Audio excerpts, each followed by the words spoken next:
Hello, Mhm. everyone. Welcome back to the Ave Maria Press Professional Development Webinar Series.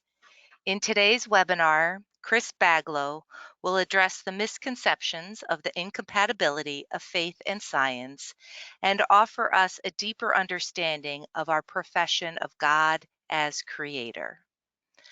My name is Erin Pierce. I am the Parish and Curriculum Marketing Specialist at Ave Maria Press. Everyone in the audience is muted today, but you are able to ask questions. You can simply type in questions in the questions box, and I'll read as many of those to Chris at the end of the presentation as time allows. This webinar is being recorded, and a link to the recording will be sent to you via email tomorrow. With that, I would like to welcome and introduce our presenter today. Christopher T. Baglow is the director of the Science and Religion Initiative in the McGrath Institute for Church Life at the University of Notre Dame, where he also serves as a professor in the theology department. Chris, thank you so much for being with us today. Thank you, Erin. It's good to be here. Wonderful. I'm going to go ahead and make you the presenter. Okay. All right. Let's Great. All How's right. that Well, coming across? that's great. We can see that perfectly, and I will go ahead and close off my webcam and let you take it from here. Okay, great. Thank you. Thank you. And thanks to all of you for coming today to this webinar on faith and science. This is a first time I have ever actually done a webinar related to a new publication. So I'm really excited to be able to do that with you today. My presentation is entitled Faith and Science, Renewing an Old Relationship. It's not well known in our culture that the history of the church and science is a rather glorious history, one in which the church has been a patroness, not a persecutor of science and scientists. However, in today's culture, there's much misinformation about that. In fact, um, the idea that science and religion are inherent warfare has become a very commonly accepted idea within American culture, even among Roman Catholics. In this study that I have just some bullets from here, from sociologist Christian Smith of the University of Notre Dame, in a presentation he gave in 2014, he discovered that 72% of Roman Catholic emerging adults accept the inherent warfare understanding of science and religion. That is, they see them in intractable conflict. And 78% of that same age group who had stopped practicing their faith cited the conflict of science and religion as one of the main reasons why. And these findings don't stand alone. They were reinforced by a study released in 2016 by the Center for Applied Research in the Apostolate, or CARA, at Georgetown. The study focused on roughly the same age group, and it identified the assumption of conflict between science and religion as the most common reason given by young people for no longer practicing their Catholic faith. A significant segment of those youth described the faith as incompatible with what they learned or are learning in their high school and university science education.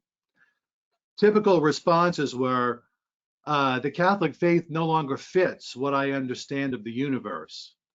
Another young person said, as I learn more about the world around me and understand things that I once did not, I find the thought of an all-powerful being to be less and less believable. In my work in the Science and Religion Initiative, I often encounter teachers. In fact, I work mainly with science and religion teachers from Catholic high schools who report the same kind of difficulties among their students. So what I want to do today is address some of the most common misconceptions and replace those with, I hope, deeper understandings of why there is a wonderful compatibility between the Christian belief in God as creator and what modern science tells us about the world. And to do that, I'd like to take you through a brief tour of my book, Creation: A Catholic's Guide to God and the Universe. And to do that, let me just start by showing you the various chapters. These are all the subtitles of the chapters of the book, starting with chapter 1. And basically the main topics that each chapter addresses. So understanding the Christian doctrine of creator is about what we mean when we profess that God is creator. And I'm going to actually talk about that directly in each of these directly as we go forward. Divine creation and the problem of evil addresses how we can profess that our creator loves us even in the face of suffering. God and biological evolution, why evolution is an opportunity, not an obstacle for faith.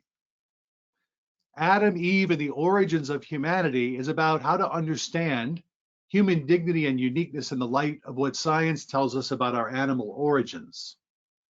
Science, Sin, and the Sacred Heart is a chapter about how our sinful tendencies are illuminated by science, but only understood fully through God's revelation. And then finally, Jesus, the final Adam, is about why God became a human being and what that means for how we define what is truly human now and for eternity.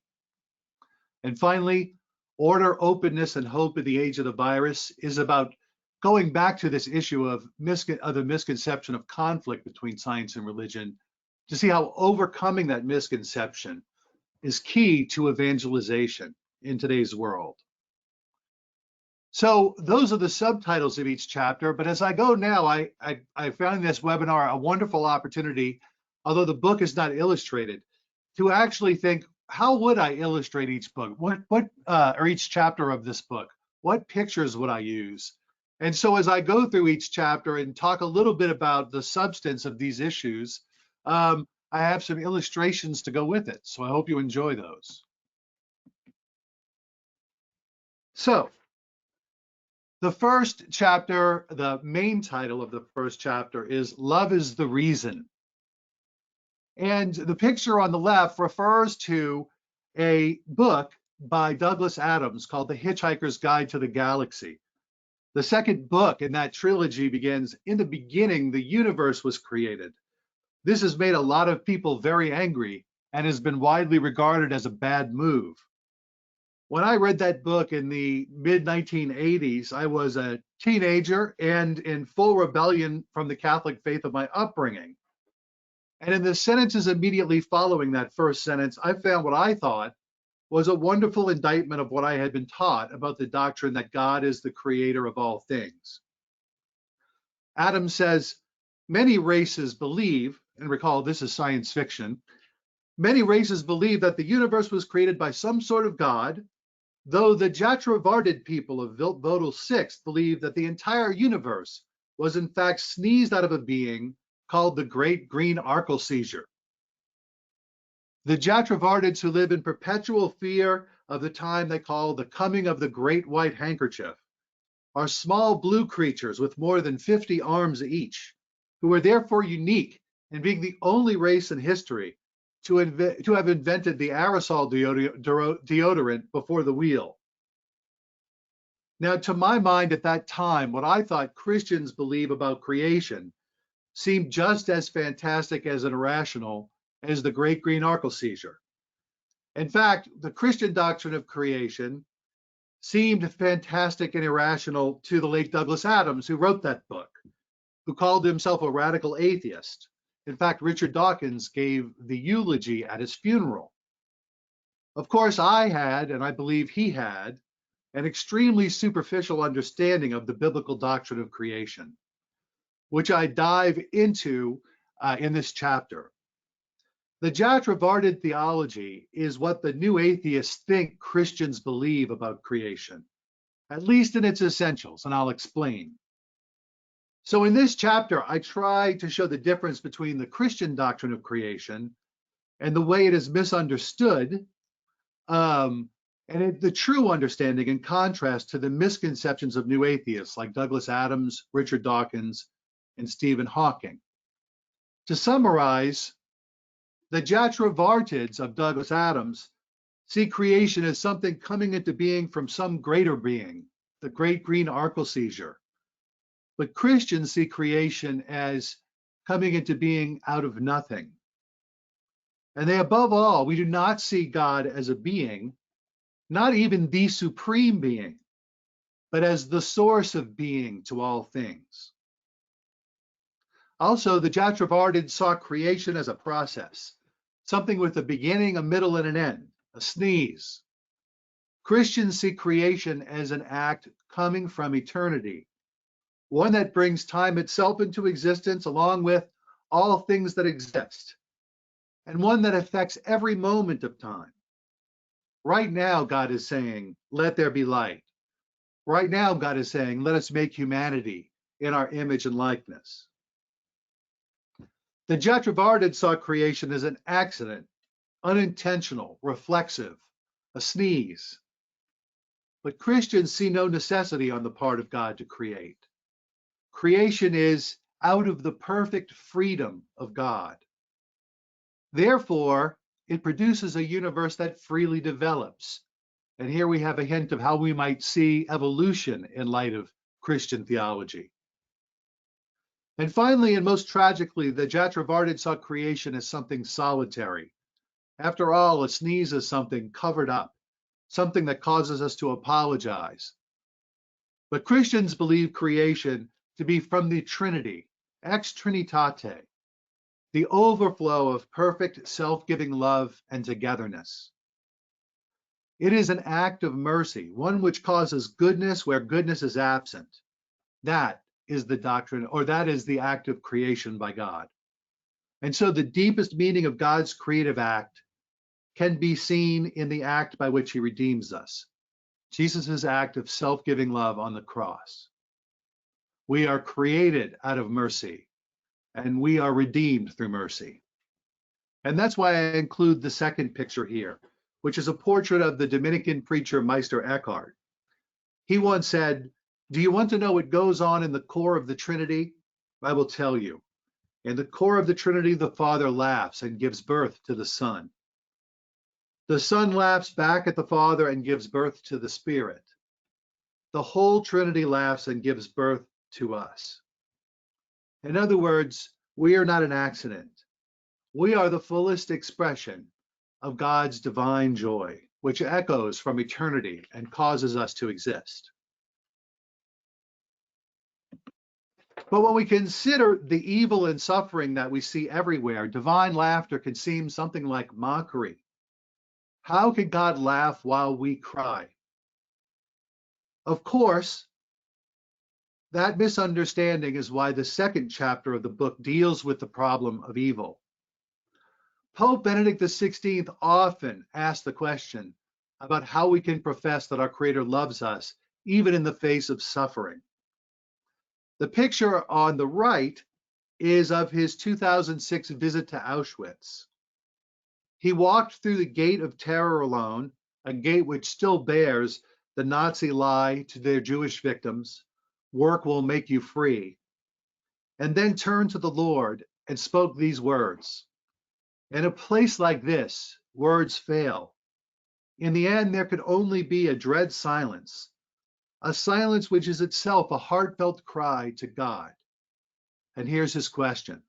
Why, Lord, did you remain silent? How could you tolerate all this? I make his question my own in this chapter. How can we reconcile the doctrine of God the Creator, God who is perfect goodness and love, with the presence of evil in creation? In the words of the English Dominican Herbert McCabe, the world is full of suffering and sin, and God committed this world. He openly admits to having done so.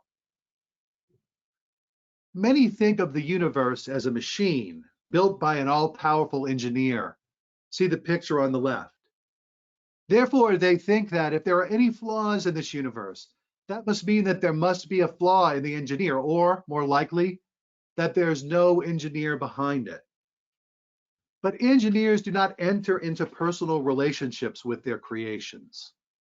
They love them as products, but not interpersonally as persons.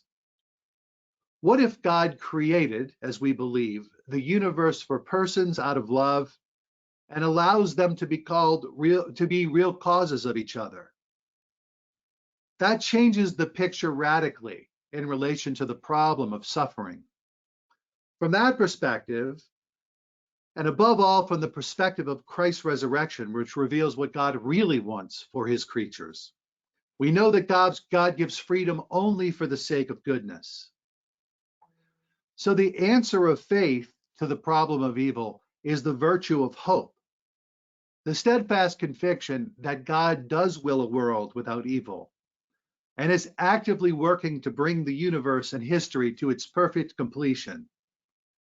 In the words of the second letter of Peter, chapter 3, verse 13, what we are waiting for is what the Lord promised, the new heavens and the new earth, the place where righteousness will be at home. In this regard, I share the story of the great Catholic writer Francois Mauriac and his encounter with the Holocaust survivor Elie Wiesel, an encounter that ultimately brought Wiesel's experience to the whole world through his gripping memoir entitled Night. Mauriac's response to Wiesel's suffering embodies the true Christian response to evil, a response that shows us the undying hope that God is with us in our suffering and remains on the side of those who are victimized by evil. The hope that God, who created all things, can, will, and mysteriously has, in the suffering of his Son, defeated all evil. This is our hope, although we are not permitted yet to taste that victory in any way except in the trust of faith, the anticipation of hope, and the foretaste we find in self-giving love, mercy, compassion, and forgiveness.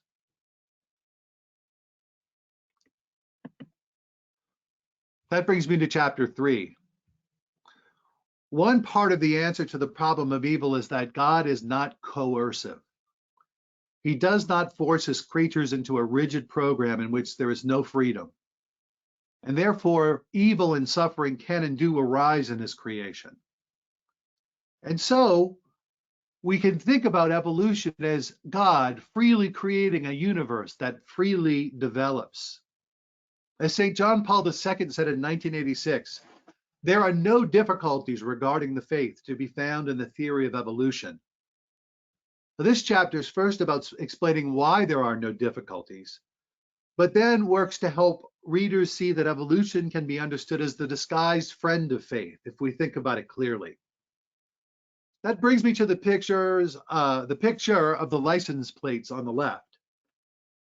How many of you remember the old license plate game from long vacation trips when you were a kid? That's the game where you look for license plates from all 50 states and get a point for every one you see first. Now, what made the license plate game so much fun, at least in my family, was that it was a game of chance. You never knew what plates you'd see. It was just whatever vehicles happened to be on the road.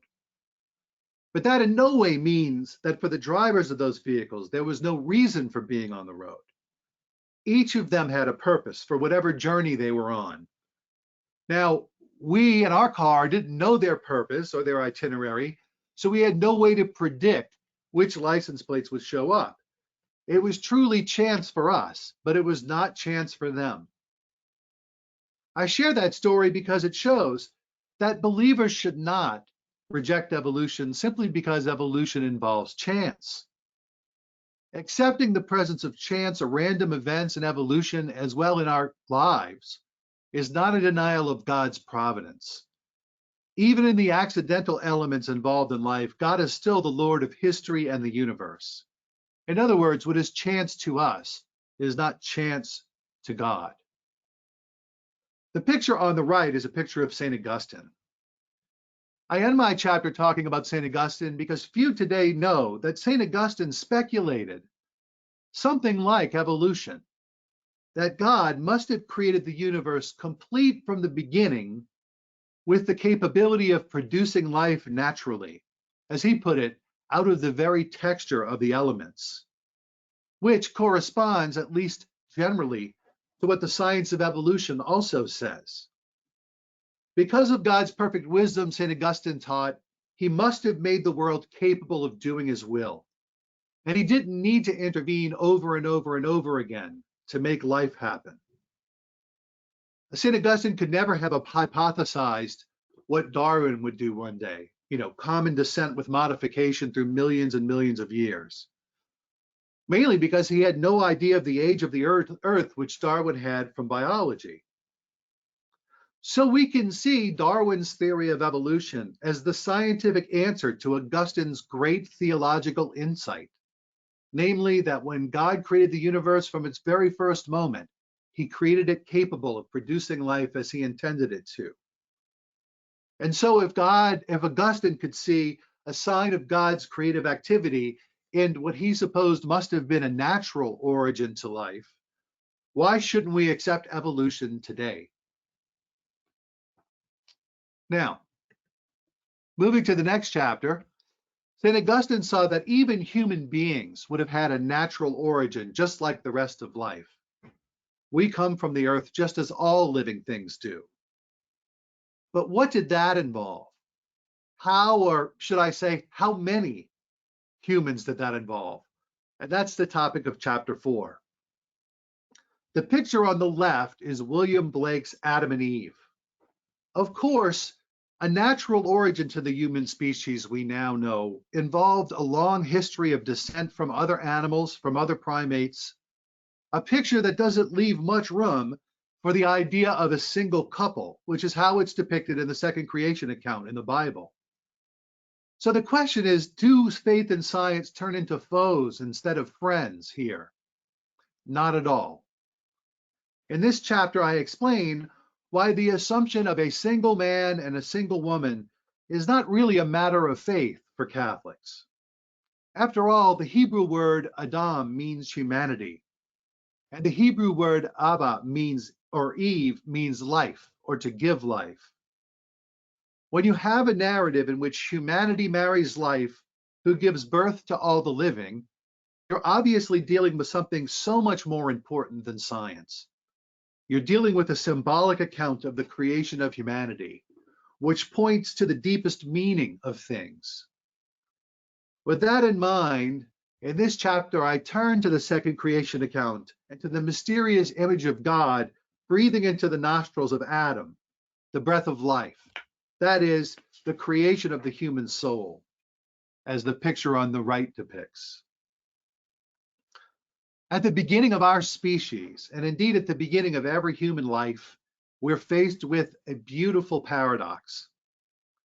From one perspective, the scientific perspective, human beings are the natural products of primate evolution, the end result of a meandering process that involves trends we see in our evolutionary ancestors: bigger brains, more sophisticated tools, social organization, etc. But from the deeper perspective, each human being is also a rational and spiritual being, the product of God's loving initiative that engages each of us in a special relation with our Creator. The Church talks about the direct creation of the human soul as the mystery of this reality that we are more than what evolution can produce. In the words of the International Theological Commission, God can bring about effects that transcend the capacity of created causes, acting according to their natures, in which God directly causes the soul in a non-disruptive way. So the human soul does come from parents. Through the fertilization of the female ovum by the male sperm, human parents are the created causes acting according to their sexual natures.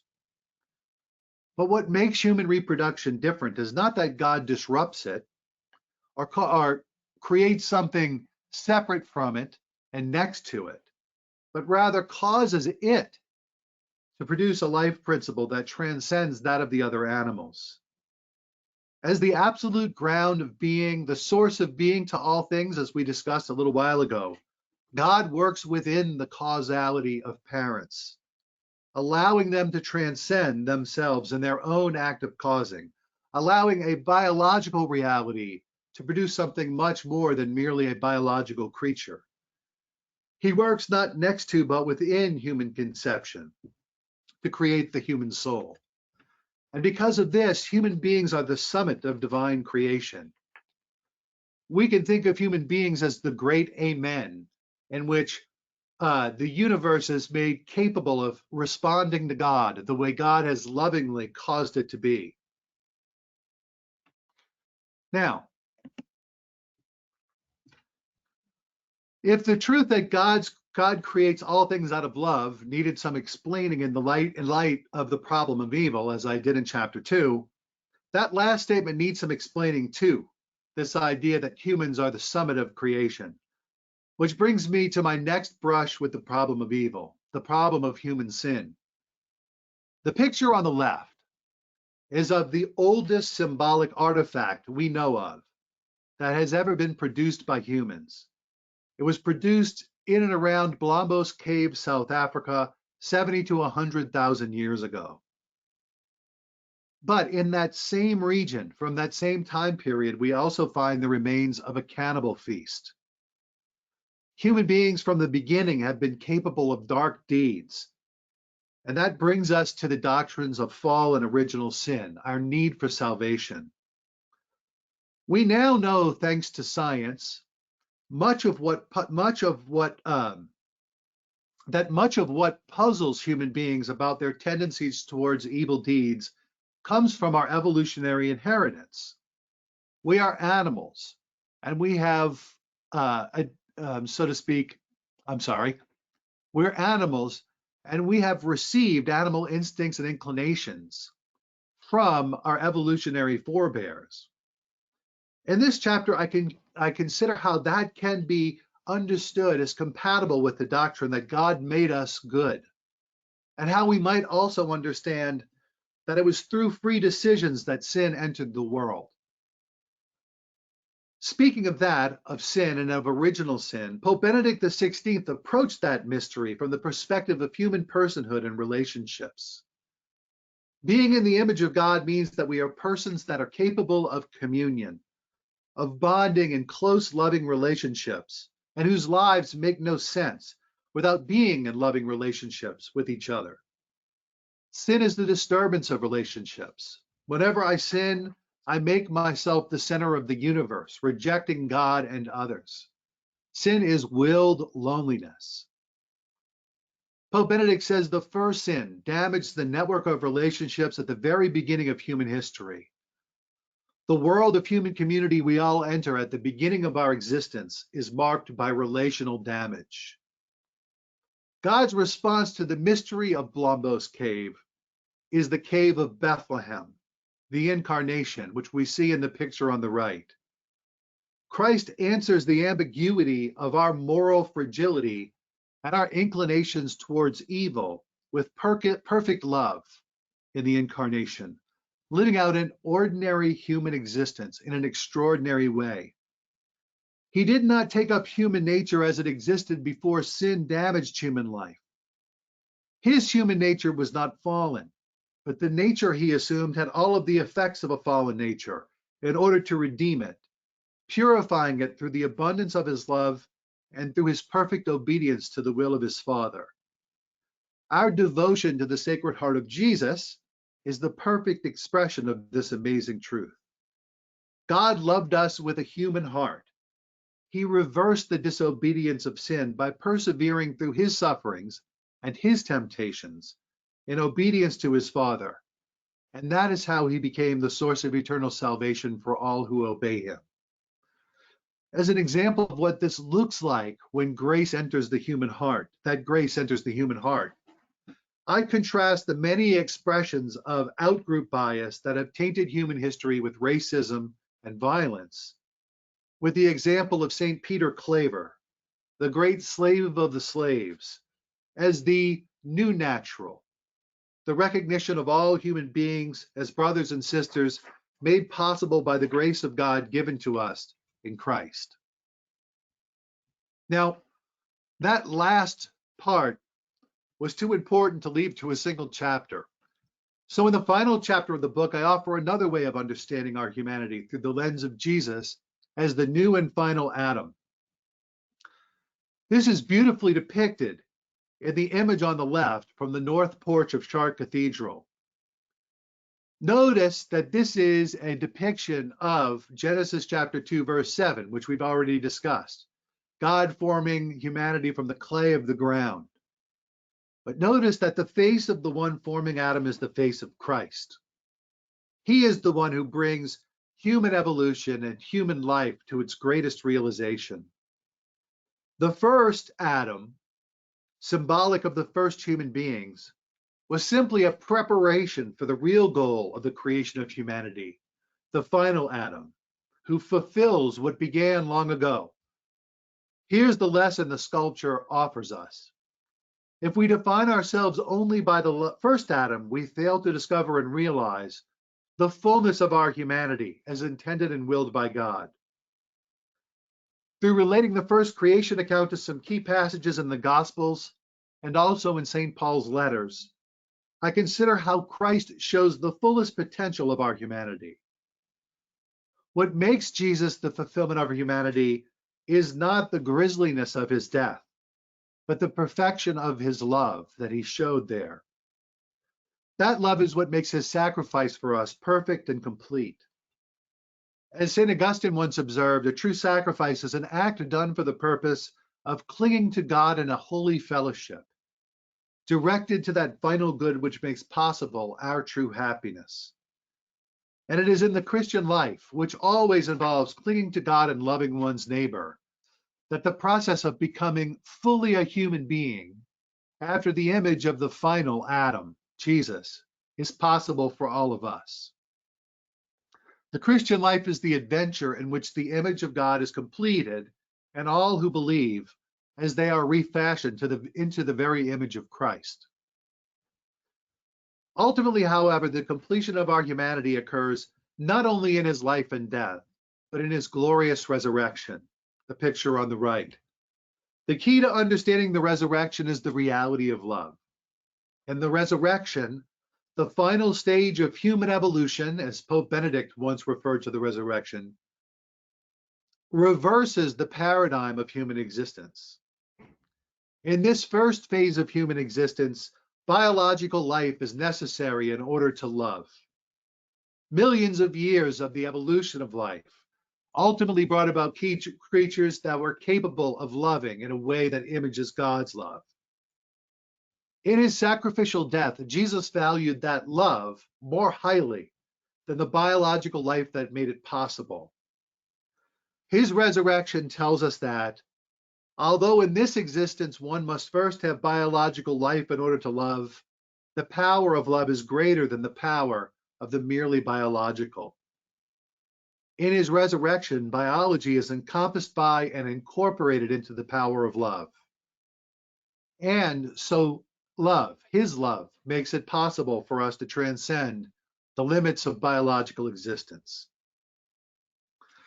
In summary, we are created out of love as the summit of a freely evolving universe, which through Christ has now become a passageway to enter a new heavens and a new earth.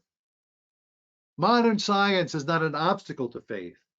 Rather, it should be understood as deepening it and offering us a new way to proclaim it to a scientifically literate generation who, like all generations, needs to hear the saving message of the gospel. We live in the age of the virus, sadly, and so in my epilogue, I discuss how a biological accident that happened millions of years ago, the insertion of viral DNA into the genome of mammals, made possible the evolution of that amazing organ we call the placenta.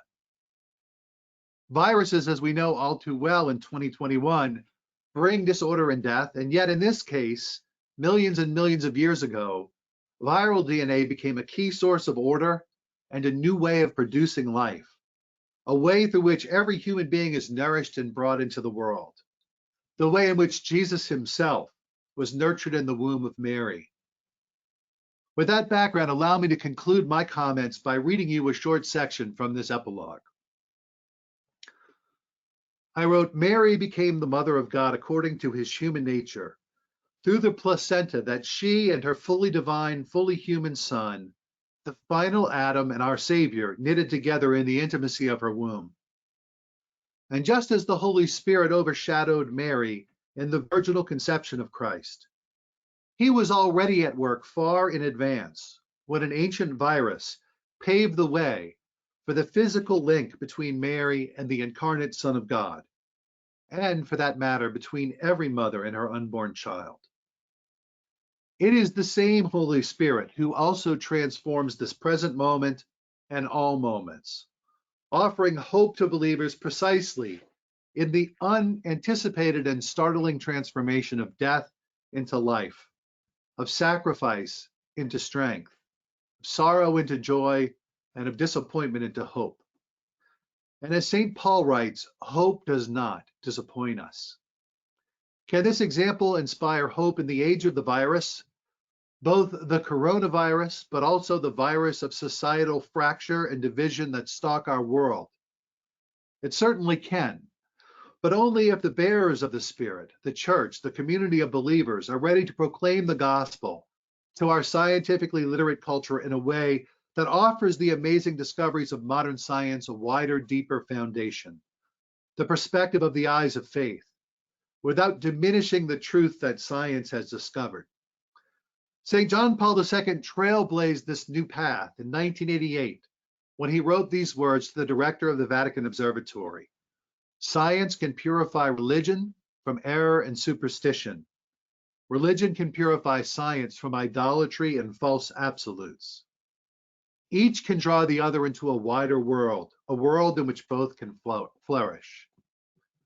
It is when thinking believers and believing thinkers follow him on this path and humbly and confidently allow themselves to be informed and enriched by modern science, that science yields a new way in which the ageless wisdom of the gospel can be proclaimed compellingly to the world. Through the contemplation of believers led by the Holy Spirit, the diabolical misconception of conflict between the Catholic faith and modern science can be transformed, like the viruses they are, into something life-giving, the integration of faith and reason. So that's the end of my comments, but I really look forward to discussing with you further the relationship between faith and science as we move now to the Q&A session or section of this webinar. Thank you very much. Thank you so much, Chris. Really appreciate your thoughts and your presentation today. And I invite our attendees to type in any question they might have for Chris here in the questions box. So as we're waiting for questions to come in, I was just curious as to how did you end up being a professor of science and religion? What kind of Yeah. brought you here? No, absolutely. I can answer that. And believe it or not, it was a tragedy that transformed my life. We were talking about the virus, right? It Yeah. was it was Hurricane Katrina back in 2005. Mm. I'm from New Orleans, and so is my wife, and all of our children were raised there. And in 2005, we were living there, and Katrina hit and flooded our home. It made us refugees Oh. for about a month, and also closed the college where I taught, Our Lady of Holy Cross College in New Orleans.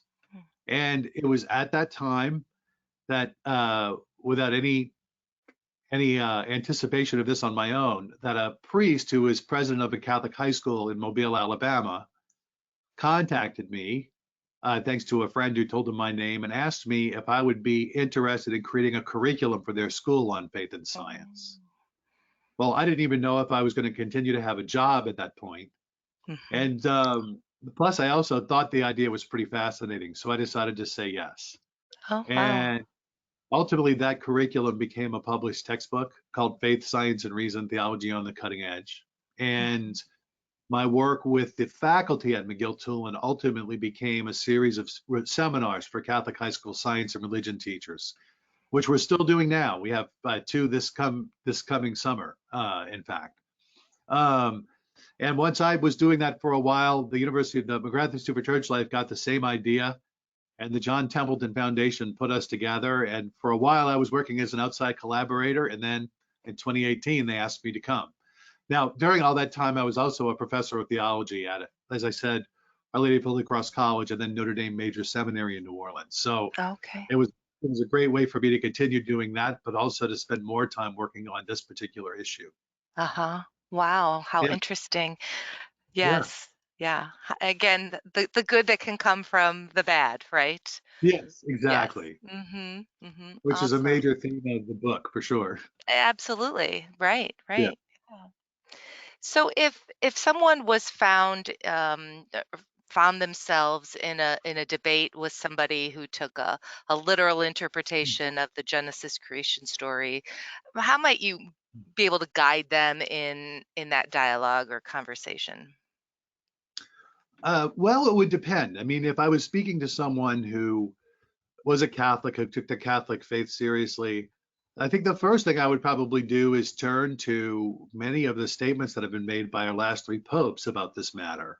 Hmm. Um, for instance, John Paul II at one point talked about the Bible not being a scientific treatise, but but rather about the relationship of God to the world and of the world to God.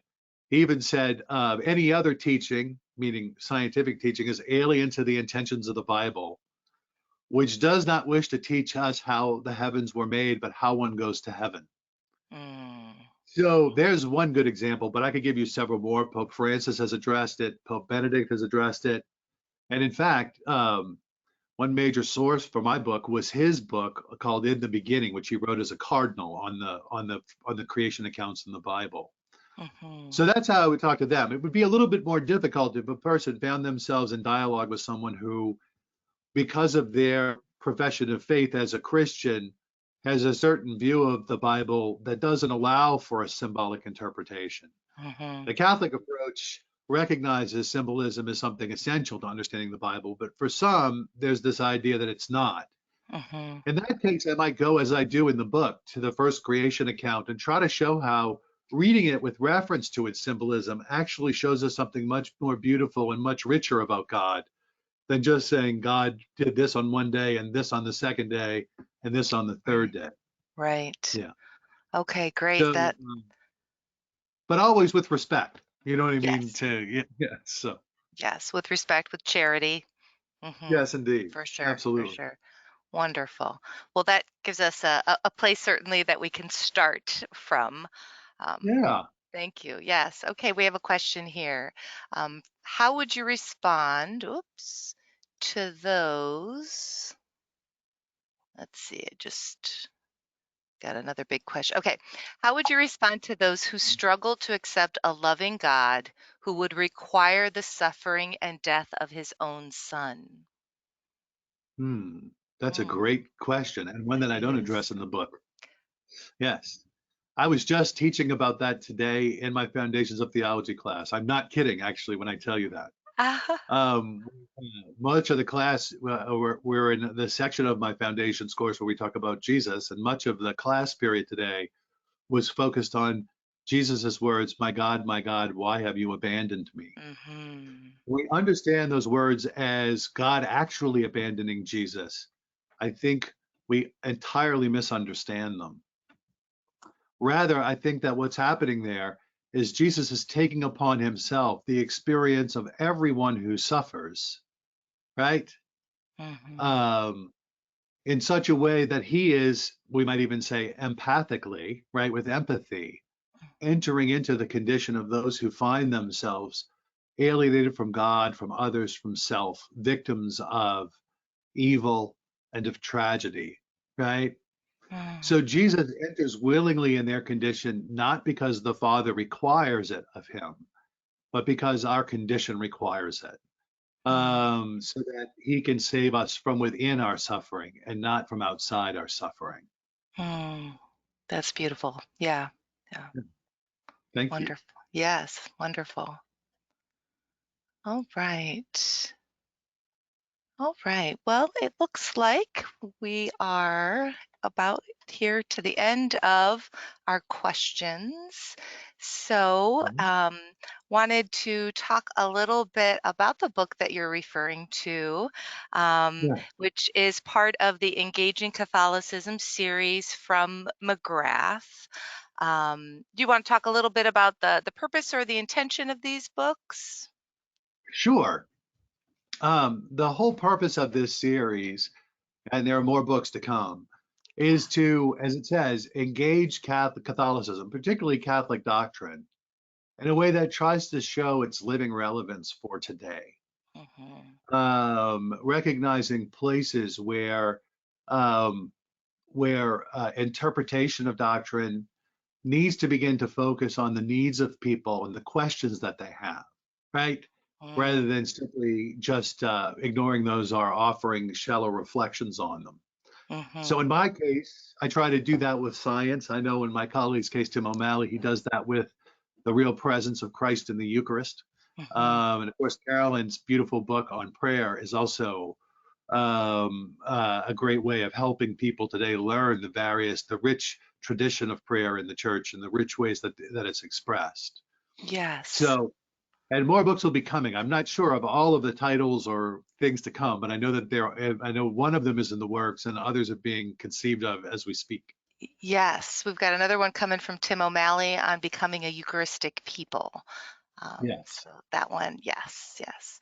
So great. excellent. And as we've talked about before, these books are really digestible, right? Easily to Mhm. digest, very accessible for the everyday Catholic. Yeah. Yeah. So as always, we want to offer you a discount. So we're offering 25% off on any of these books, any or all, using code webinar 1109 for today's date when you order at Ave Maria Press. So we encourage you to take a look at those. I think these would be great additions to as a classroom text, high school theology, as well Mhm. as RCIA or other small group studies in parishes. So we hope you check those out. And please join us next week.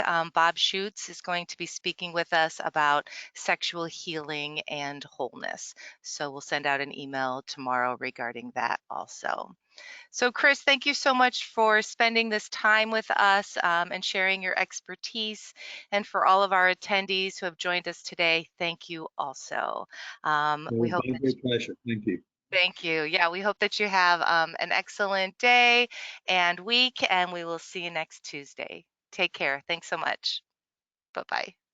Bye bye.